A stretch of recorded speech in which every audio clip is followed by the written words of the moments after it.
Muy buenas noches. Vamos a hablar esta noche de un tema que le interesa a todos, las EPS. Nuestra invitada esta noche es la doctora Paula Acosta Márquez. Ella es presidenta de la Asociación Colombiana de Empresas de Medicina Integral, EPS, se llama ASEMI. Así. Doctora Paula, muchas gracias. Yamit, muchas gracias por esta invitación. Además me impresiona de usted, antes de hablar del tema, usted tiene 3 maestrías. ¿En qué y en dónde? Yamit, yo he sido muy estudiosa. Sí. Yo soy ingeniera de la Universidad de los Andes. Cuando salí de ingeniería, me metí en un campo completamente diferente, industrial, sí, que es la ciencia política. Entonces hice la maestría en ciencia política en los Andes. Maestría en ciencia política en los Andes. Sí. Después me fui a estudiar una maestría en administración pública en Syracuse.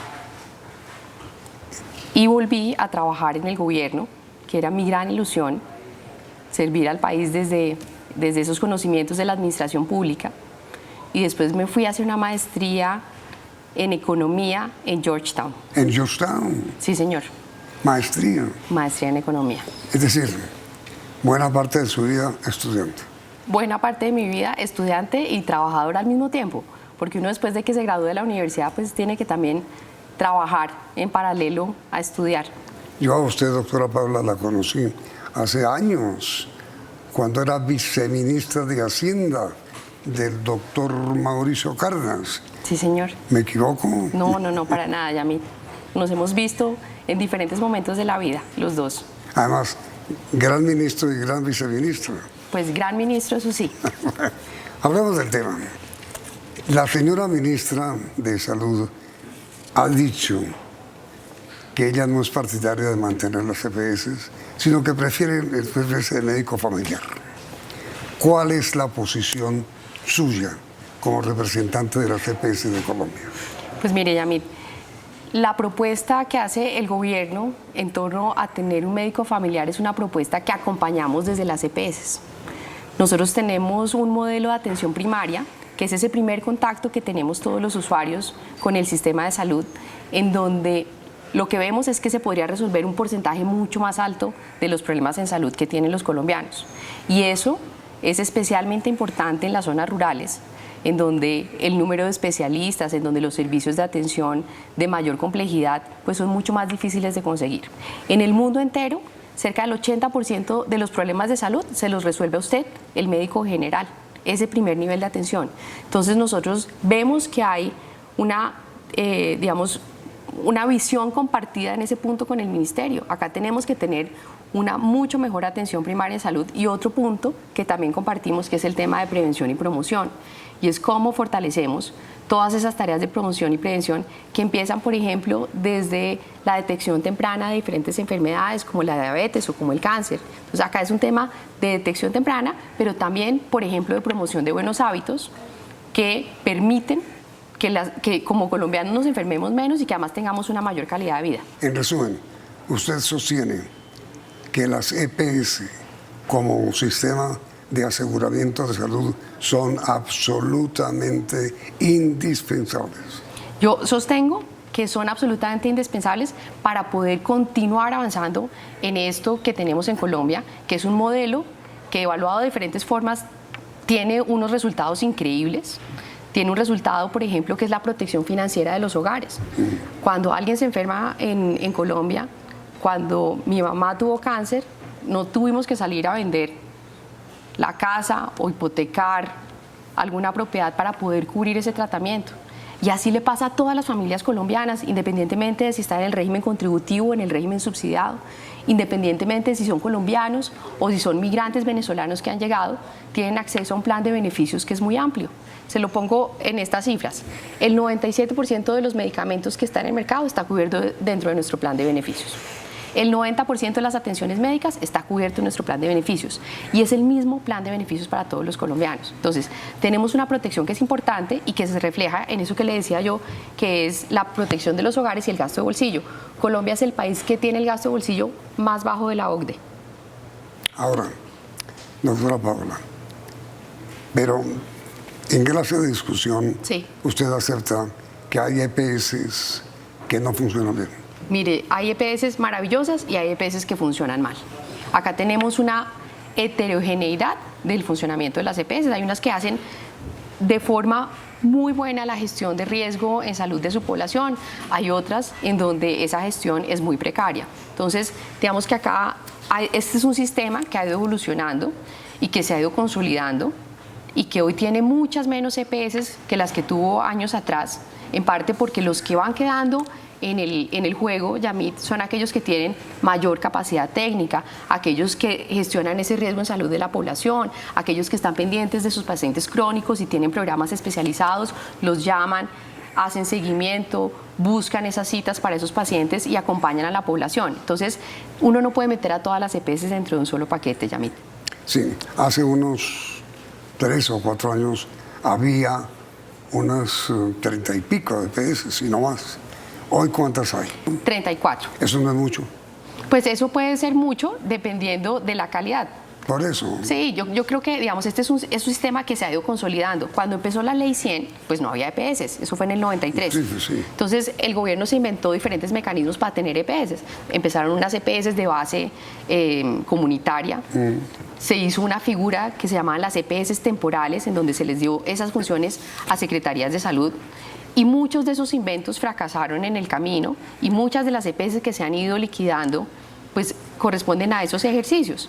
Ahora, hay EPS hoy que vienen del mundo cooperativo y del mundo solidario y que son muy buenas EPS. Sí. Yo tengo una, por ejemplo, que se llama CoSalud, que tiene un ejercicio muy bueno de trabajo con la comunidad y en donde eso que usted estaba mencionando, que dice la ministra, de trabajar con las comunidades, de llegar a las comunidades vulnerables, se hace hoy por parte de EPS. Entonces, yo creo que acá, sobre esos objetivos, que yo creo que son objetivos importantes que traza este gobierno, de llegar a esa población más vulnerable de una forma diferente, hay experiencias que se están haciendo en este momento y que podemos retomar. Pero a ver, mira, doctora Paula, ¿cuántas EPS han sido intervenidas en el último año? Mire, en este momento hay 11 EPS que están en medidas de vigilancia especial. Intervenidas. ¿Y cuántas han sido liquidadas? En los últimos 3 años se han liquidado 15 EPS. Entonces, usted recuerda a un ministro, yo lo recuerdo, pero no quiero mencionarlo, que decía, mira, el problema de las EPS es que hay demasiadas EPS. Dijo el ministro en ese momento, yo llegaría a 10, 12, no más. ¿Usted está de acuerdo?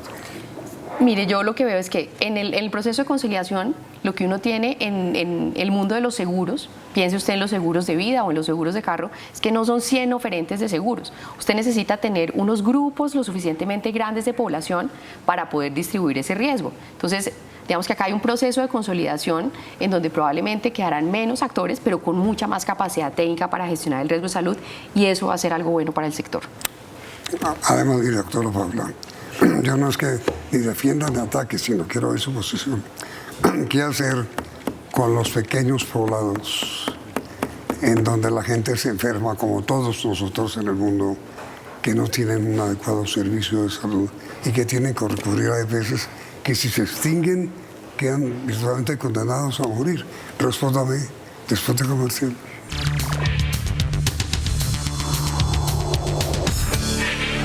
En defensa de las EPS, doctora Paula, ¿qué hacer con los pequeños poblados de Colombia? Mire, yo creo que ese es uno de los temas que ha identificado muy bien este gobierno y que ha puesto como prioridad.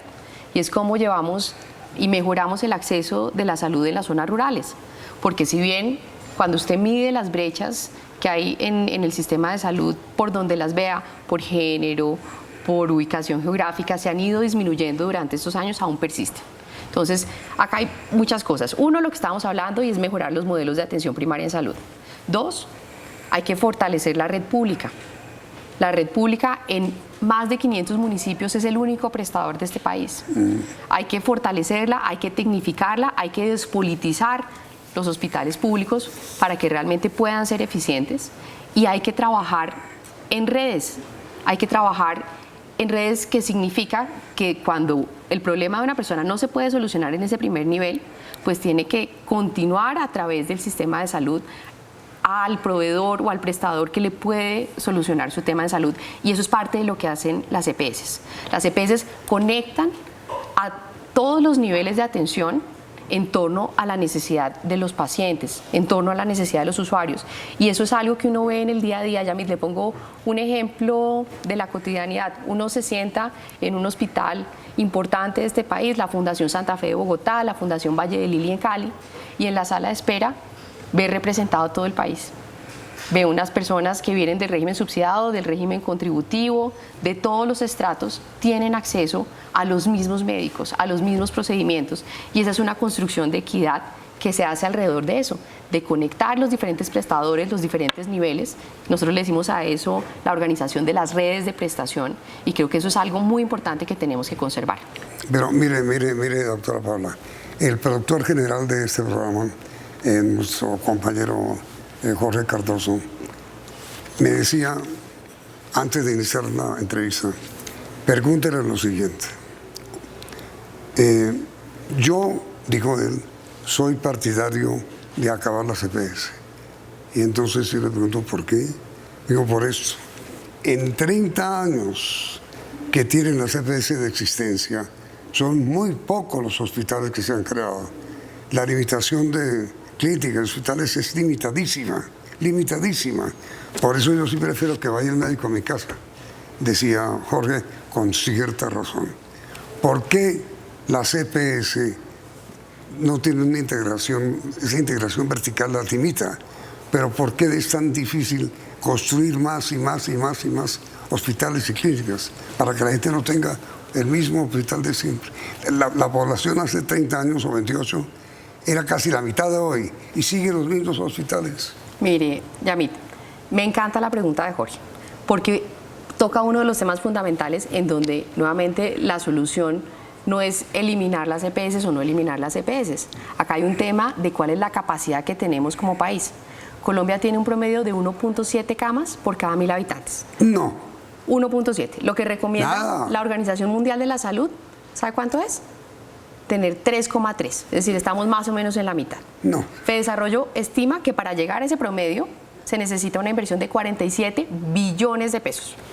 Entonces, acá hay un tema de capacidad, pero también de recurso humano, en donde el promedio de especialistas en Colombia, de médicos y de enfermeras, es mucho más bajo de lo que deberíamos tener dada nuestra población. Entonces, dos cosas para Jorge. Uno, acá hay un tema en el cual tenemos que trabajar y es en esa oferta. ¿Cómo mejoramos la oferta? Además, cuando usted ve la oferta, está concentrada en 9 departamentos. Pero lo segundo que le quiero decir a Jorge y es que la capacidad de los hospitales, clínicas y de todos los prestadores se ha ido aumentando todos los años. Todos los años hay un ala nueva de un hospital que presta unos servicios diferentes. Colombia tiene 26 de los mejores 60 hospitales de América Latina. Es decir, acá ha ido todos los años creciendo la capacidad, pero todavía nos falta mucho más. Las EPS, algunas tienen integración vertical, que es tener también su prestador, pero dentro de la ley lo que se está proponiendo en este momento es eliminar la integración vertical, con lo cual habría menos capacidad de oferta por parte de las EPS y no más. Hay algunas EPS que tienen integración vertical y nuevamente, como le decía, es importante revisar esas transformaciones desde los ojos de los usuarios. ¿Qué es lo mejor para los usuarios? Tenemos que revisar ese tema, que es un tema que vendrá dentro de la discusión de la reforma, teniendo en cuenta qué es lo que prefieren los colombianos. Usuarios somos todos, Yamit. Entonces, acá hay un tema que no se resuelve con la eliminación de las EPS, que es la infraestructura, tanto de personas capacitadas como la infraestructura física en la cual tiene que invertir este país. Y lo que yo quiero hacer el llamado es que el 90% de la prestación en Colombia se hace a través de los privados. El sistema de salud es una gran APP, es una gran alianza público-privada.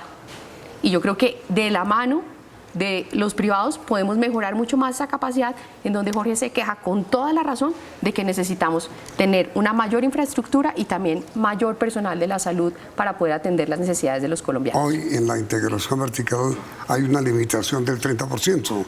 ¿Usted es partidario de que eso suba mucho más? Yo soy partidaria de que revisemos qué es lo mejor para el usuario. Porque nuevamente la discusión que se está dando en este momento, que nuevamente no hay un texto, pero lo que se ha dicho es que esa integración se debería llevar a 0%, con lo cual se limitaría aún más el acceso de los colombianos a prestadores y a médicos. A ver, doctora Costa, a los colombianos nos descuentan para la seguridad de salud.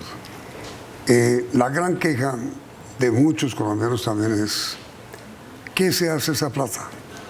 Porque en muchas EPS, que yo no sé si ya han desaparecido, las que actuaban así, eso era para clubes sociales, para invertir en asuntos que no tenían nada que ver con la salud. ¿No existe ese riesgo todavía?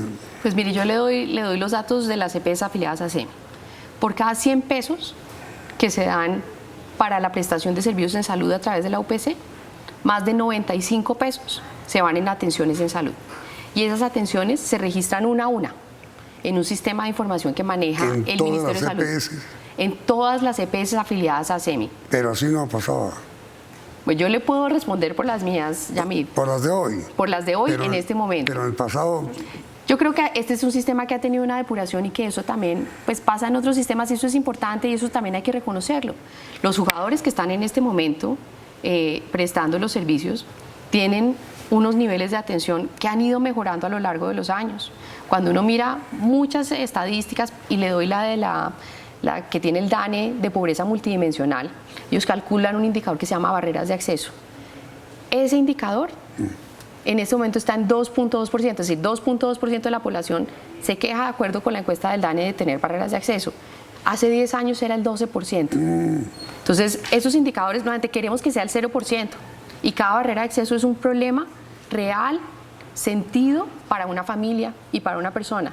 Pero hemos ido avanzando y hacia allá tenemos que seguir avanzando. Entonces, le decía, por cada 100 pesos, más de 95 pesos se van en atención. Y lo que tienen de administración las EPS, entre administración y utilidad, está entre el 5 y el 6%.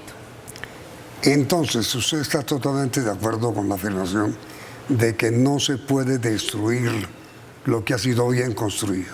Yo estoy completamente de acuerdo, Yamid, en que en este sistema tenemos unos avances increíbles, hemos construido capacidad, tenemos experiencia para resolver las necesidades de salud de la población colombiana. La pandemia, que fue esa prueba tan dura para todos los sistemas de salud a lo largo del mundo, nos mostró que el sistema colombiano tenía una capacidad increíble para poder atender las necesidades cambiantes de salud de la población, para adaptarse, para tener nuevos modelos de seguimiento de cómo iba avanzando el COVID, de atender a las personas de forma domiciliaria en sus casas, para disminuir los riesgos de hospitalización y de muerte. Es decir, este es un sistema que tiene una experiencia y una capacidad increíble que ponemos al servicio de los colombianos y que además tenemos también la conciencia que tenemos que evolucionar. No todo es perfecto, acá hay muchos retos, hay problemas en la atención, hay problemas en el acceso, pero tenemos que entender que esto es un sistema de salud en donde tanto los resultados positivos como los resultados negativos hacen parte y son responsabilidad de todos los actores, de los prestadores, de las farmacéuticas, de los gestores farmacéuticos. Entonces tenemos que trabajar como sistema para seguir mejorando, pero no debería ser una opción volver atrás. ¿Usted ha tenido ocasión de hablar con la señora ministra de Salud sobre este tema? Sobre este tema aún no nos hemos sentado con la ministra Yamid. Tuvimos un par de encuentros esta semana. Ah, pero sí. Uno en un foro en donde ella presentó unas ideas, pero aún no hemos tenido esta conversación que estamos teniendo usted y yo, aún no se ha dado. ¿Pero se la ha solicitado? Claro, Yamid, imagínese, claro. ¿Varias veces? Varias veces, Yamid. ¿Y no ha tenido respuesta? No he tenido respuesta, pero yo quisiera, digamos, ahí decirle que, por supuesto, hay que hablar con la ministra sobre la reforma, pero también tenemos que tener un canal de comunicación fluido sobre la administración del sistema. Este es un sistema que todos los días presta más de 2 millones de atenciones, que todos los días tiene retos. Estamos ahora, por ejemplo, con el tema de la viruela del mono. Cada día hay un reto diferente sobre el cual es muy importante que tengamos esos canales de comunicación fluidos con el gobierno. Y perdóneme, doctora Paula, ¿qué o si alguna excusa le ha dado la señora ministra? No, lo que nos han dicho es que son temas de agenda de la ministra. ¿Qué es un tema qué? De agenda. ¿Y cuánto hace que le pidió audiencia? Mire, nosotros hemos pedido audiencia desde que la designaron a ella, que fue antes de empezar el gobierno. Pero nuevamente, pues entendemos que su agenda será muy ocupada y también entendemos que pues muy pronto podremos sentarnos, vemos una apertura del gobierno para establecer estos diálogos con diferentes actores y como le digo, cuando uno tiene una responsabilidad tan grande como la de gestionar el riesgo de salud, la salud de 34 millones de personas, pues creemos que tenemos mucho que aportar y también muchos temas que resolver en el día a día del sistema para que salga lo mejor posible. Pero a ver, doctora Paula, siendo tan importante como es la salud del pueblo colombiano. Usted no ha recibido de parte del gobierno, del presidente Petro, ningún tipo de respuesta a su solicitud de diálogo. Aún no hemos recibido ninguna respuesta formal. El superintendente nos ha abierto un espacio de trabajo al finalizar octubre de salud. ¿Lo recibió? Sí, esta semana concretamos un espacio de trabajo con el superintendente de salud que se dará en las próximas semanas. Pero todavía... Porque, por ejemplo, le pongo un tema de estos días, Yamid, el tema de los traslados. Se liquida una EPS y esos usuarios son trasladados a otras EPS. Acá hay una curva de aprendizaje. Durante los últimos 3 años se han movido de EPS cerca de 10 millones de personas. Y en las medidas de vigilancia especial en este momento hay otros 7 millones de colombianos. Sí, pero el asunto es sobre esto. Cuando una EPS se liquida por mal funcionamiento o se interviene, ¿quién pone la plata? ¿El Estado? Realmente nadie. Y eso No. es parte del problema. Porque cuando la EPS no es pública sino privada, pues le quedan las deudas a los prestadores. Y ese es un problema que tendríamos que sentarnos para ver cómo como sistema lo podemos resolver. Usted entenderá que las EPS que siguen trabajando pues no son las responsables de las deudas de quienes se fueron. Pero sí es nuestra responsabilidad poder atender a esos usuarios que han sido trasladados de la mejor forma posible. Y ahí también le quiero dar un dato. La Superintendencia Nacional de Salud con el Centro Nacional de Consultoría hizo una encuesta recientemente de cómo le veo a esos 10 millones de colombianos que se han trasladado durante los últimos 3 años. Y la respuesta es muy satisfactoria. El 96% de las personas dice que no se quiere trasladar de la EPS a la cual fueron asignados y tiene unos índices de satisfacción de su atención por encima del 80%. Entonces, como yo le decía al principio, hay EPS diferentes, hay EPS que prestan mucho mejores servicios y eso también lo sienten las personas que han estado en EPS, que han sido liquidadas y que están ahora en EPS, que están en funcionamiento y que prestan los servicios. Pero una cosa que creo que los televidentes deben estar reconociendo su honestidad es que usted acepta que sí hay EPS que no funcionan bien. Claro, Yamid. Acá, digamos, hay EPS que en el pasado no han funcionado bien y que ya no están, y hay otras EPS que en este momento necesitan fuertes correctivos y digamos que ese es el rol de la superintendencia. Entonces, digamos, usted sí es partidaria. No, si es partidaria, no, está mal mi pregunta. ¿Usted sí cree que debe haber una reforma a las EPS? Yo creo que tiene que haber una evolución de las EPS. Reformándolas, para que funcionen bien. Que permita hacer estas cosas que hablábamos los dos. Que permita hacer mejor la gestión de riesgo, que permita hacer un uso más eficiente de los recursos de la salud y que proteja a los colombianos. Acá la discusión que queremos plantear en la reforma a salud es desde la visión de los usuarios y de los pacientes. Eso es lo que nos tiene que convocar a todos. ¿Qué es lo mejor para el paciente? Vamos a tener muchas discusiones sobre muchos temas, pero pensemos siempre y pasemos esas decisiones por el filtro de qué es lo mejor para el paciente y cómo los actores del sistema nos tenemos que ordenar para generar esos mejores resultados en salud. Sí, sobre esto de las EPS, yo recuerdo que el expresidente López decía, cuando estaba en alguna reunión social, decía, ya tardecito, hombre, y ahora que estamos tan buenos, ¿para dónde nos vamos? Sí. Y ahora que están funcionando bien, por fin la salud, ¿para dónde nos vamos? De acuerdo, Yamid. Mire, este es un sistema que ha evolucionado, que ha pasado diferentes momentos. Lo que estaba en el 93 y que empezó a funcionar no es lo que tenemos hoy y tenemos que seguir evolucionando. Entendemos el mandato de cambio del gobierno, pero también entendemos el mandato de diálogo del cual queremos hacer parte. Doctora Paula Acosta Márquez, presidenta de la EPS de Colombia, muchas gracias. Yamid Amat, muchas gracias por este espacio. Y mire, como última palabra de la doctora Paula, señora ministra, pídale públicamente que la reciba. No, ministra, nosotros estamos acá siempre abiertos al diálogo, queremos construir y tenemos que tener unos buenos canales de comunicación por el bien de todos los colombianos. Pues doctora Paula, que ojalá la señora ministra la atienda. Muchas gracias por su presencia y por haber aceptado esta invitación. Muchas gracias. Y a ustedes televidentes por la sintonía y los invito a que continúen aquí en 201 CM.